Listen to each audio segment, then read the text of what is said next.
Anyway, I went on to London School of Economics, and there my duties consisted in part of helping Plant in his work, but I also had to give lectures on the economics of public utilities. And had you been trained in that in any way, shape, or form? Not at all. I knew nothing about the subject. And the man who'd given the course before, a man called Batson, had gone to South Africa. And so I had this course. And I pretty soon discovered that nobody knew anything about public utilities. So I began a series of historical studies of public utilities in Britain. And which ones did you look at? I looked at water, gas, electricity, the post office, broadcasting. A huge portion of the economy, by the way, which resides in these industries. That's right. And if you were to look at them, what were the sort of general conclusions you reached, say, when you talked about the gas industry or the electric industry? Well, I studied how they priced and so on. I studied the regulation of entry. And one of the things I really want to write up sometime is the whole origin of the doctrine of the natural monopoly, which emerged actually in water supply in England. And I have a lot of material on that. In water supply? In water supply. Oh, water supply, okay. There was competition between water companies in London in the early 19th century, as a result of which it was concluded that it would be better to have one company rather than several. A dubious conclusion, but the one that was reached and was actually written up by John Stuart Mill. And what were the reasons for the unification of all these rival water companies that was given by the proponents of the system? Oh, it was going to be so much cheaper to have companies, one company dealing with each district, you see. So this was a very static model? That's right. And I'm glad you mentioned that, because the whole point of competition is not to decide what to do at a given point of time, but is concerned with the introduction of new products and new methods of distribution and so on. And these you found actually during the competition. One doesn't realize that the quality of water can be so changed, but at that time where the water was pulled out of the Thames, the same place that the human waste was deposited, you could see that there were really grounds for improvement. And another thing where there was the way in which water was distributed then was through wooden pipes made out of trees. They bored a hole in a trunk of a tree and so on. And this was very inefficient because you couldn't get a high pressure without producing so many leaks and so on. And during the competition, iron pipes were introduced. People also tried pottery pipes and so on. There were various experiments made, but what one sees is that competition is not to be just regarded as the way in which people would compete with given methods of production, but it leads to the introduction of new ones. And of course that was the weakness of the whole doctrine of the natural monopoly. And so one of the puzzles, of course, that one has is, I take it historically you could measure rather tangible signs of improvement in water distribution under a competitive regime. Why then did it lose out politically, in your judgment?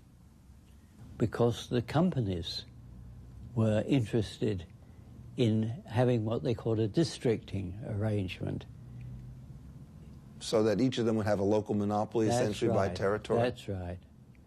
And so it was the New River Company, or the directors of the New River Company, that were most influential in getting this doctrine across, and John Stuart Mill in popularizing it. So you have this peculiar alliance between intellectual socialists on the one hand and ground-level monopolists on the other. That's right. And the poor, unorganized consumer was the one who suffered from that alliance? That's right. Now, was public utilities a mainstream subject in economics in the immediate post-world period, or were you often some sort of byway?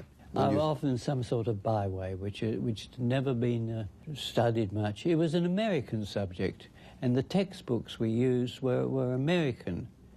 I found the study of public utilities very interesting, partly because nobody knew anything about it in Britain. And I wrote about the post office, for example. And what did you conclude about it? Well, it had several problems. One was a uniform price, for example. How did that come about? And I discussed how that came about and what its effects were. And how did it come about? Rowland Hill was the man who was responsible for the introduction of uniform postage. And he argued that previously the way in which postage had been paid is that when the letter was delivered, the person receiving it made the payment. So you had to be home to take your mail? You had to be, and you had to be willing to pay for it. If you didn't want to pay for it, you didn't get the letter. And they introduced at that time prepayment, a uniform system, which was supposed to be a cheaper way to administer it. Actually, the original proposal involved areas where the costs were higher, where there was a higher cost, even though uniform, but that got abandoned in the course of the parliamentary discussions. Were these private companies or state companies that were delivering the mail? Oh, it's always been state companies. One of the things I went into is why was it the state got involved? And it's very easy to see why the state got involved. It wanted to control the distribution of information because it wanted to put down sedition. The origin of the monopoly, which finally got taken over in the United States, has nothing to do with economics and everything to do with politics.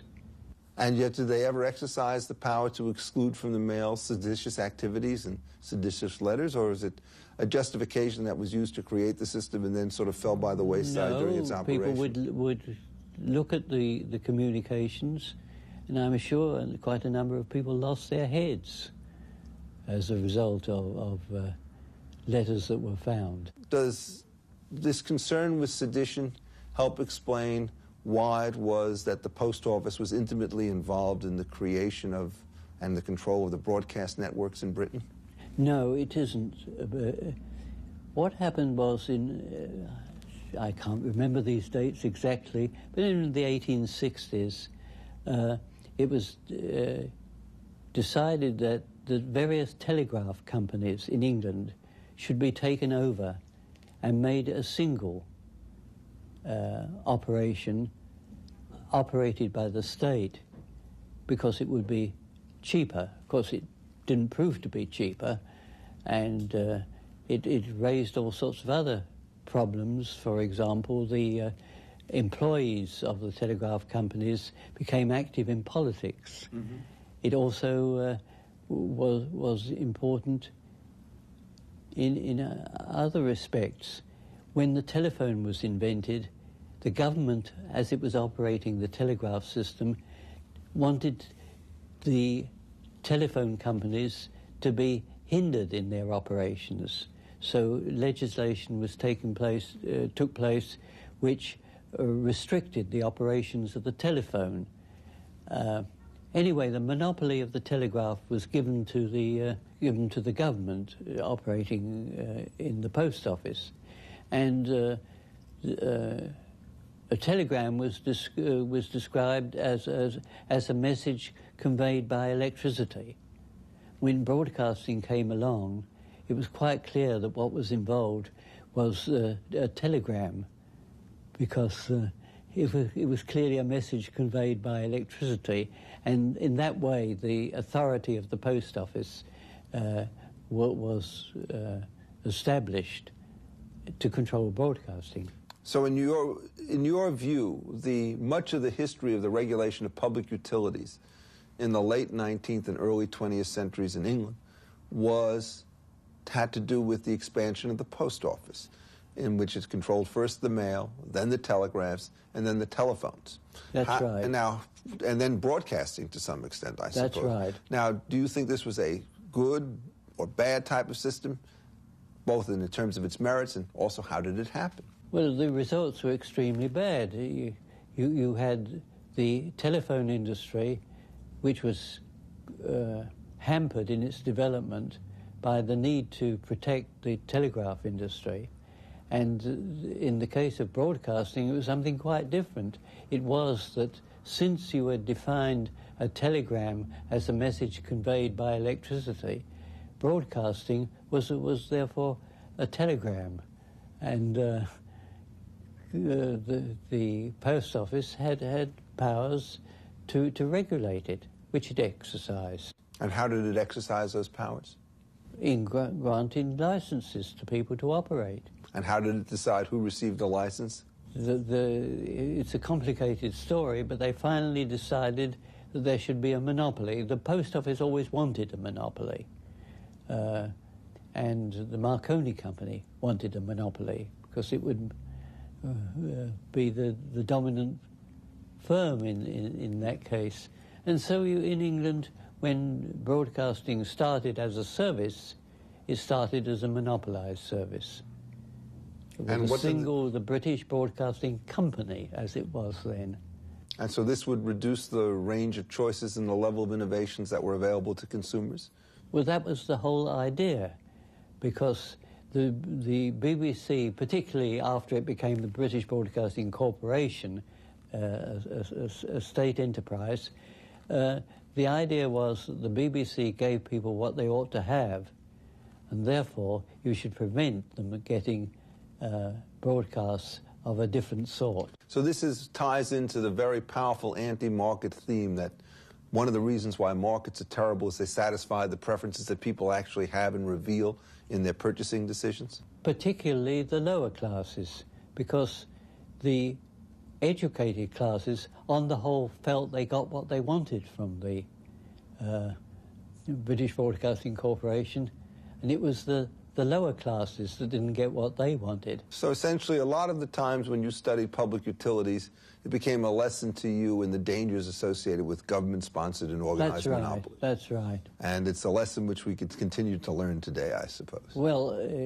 I think so, but my change of view, which came gradually, was just through finding out how the things operated, rather than some philosophical argument and so on. That's right. In other words, you never did start from a proposition that in a just society what you wanted to do is to minimize the use of force and fraud. That would never have been an equation or a proposition that would have crossed your mind. Never entered my mind. And so essentially it was just watching a series of ad hoc adjustments and seeing which ones worked and which ones did not. Yeah, eventually led you to believe that certain forms of industrial arrangements were better than others. That's right. So why don't you tell us a little